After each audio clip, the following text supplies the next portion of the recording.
Hello friends, இன்னைக்கு ஒரு டேஸ்டியான பாவக்காய் ரெசிபியோட வந்திருக்கேன். வாங்க வீடியோக்குள்ளே போகலாம். நல்லா ஸ்பைசி அண்ட் டேஸ்டியாக இருக்கும். ஃபஸ்ட்டு பாவக்காய் நல்லா க்ளீன் பண்ணி எடுத்துக்கலாம். க்ளீன் பண்ணிவிட்டு நடுவில் இருக்க விதையெல்லாம் எடுத்துக்கோங்க. நெக்ஸ்ட் ஒரு கடாயில் பாவக்காய் எடுத்துக்கோங்க. வாட்டர் ஆட் பண்ணிவிட்டு ஒரு 5 மினிட்ஸ் நல்லா பாயில் பண்ணிக்கோங்க. பாருங்க, நல்லா பாயில் ஆயிடுச்சு.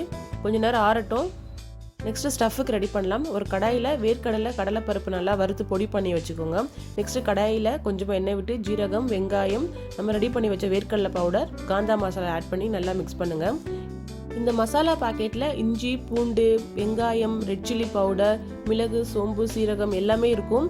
இந்த பாக்கெட் மசாலா உங்களுக்கு இல்லாதவங்க நான் சொல்கிற இன்க்ரீடியண்ட்டை நல்லா மிக்சியில் அரைச்சி ஆட் பண்ணிக்கோங்க. பாருங்கள், சூப்பராக ரெடி ஆயிடுச்சு. எல்லா மசாலாவையும் பாவக்காய் சென்டரில் வச்சு இது மாதிரி ரெடி பண்ணி வச்சுக்கோங்க. நெக்ஸ்ட் அதே கடாயில் கொஞ்சமாக எண்ணெய் விட்டு ரெடி பண்ணி வச்ச பாவக்காய் மசாலாவை அதில் ஆட் பண்ணிக்கோங்க. பாவக்காய் நல்லா ஃப்ரை ஆகட்டும். 2 பக்கம் நல்லா திருப்பி விடுங்க. நல்லா ஃப்ரை ஆகட்டும்.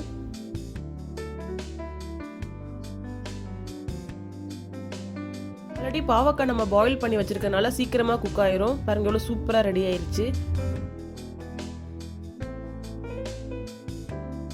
ஸ்பைசி அண்ட் டேஸ்டியான ஸ்டஃப்டு பாவக்காய் ரெசிபி ரெடி ஆயிருச்சு.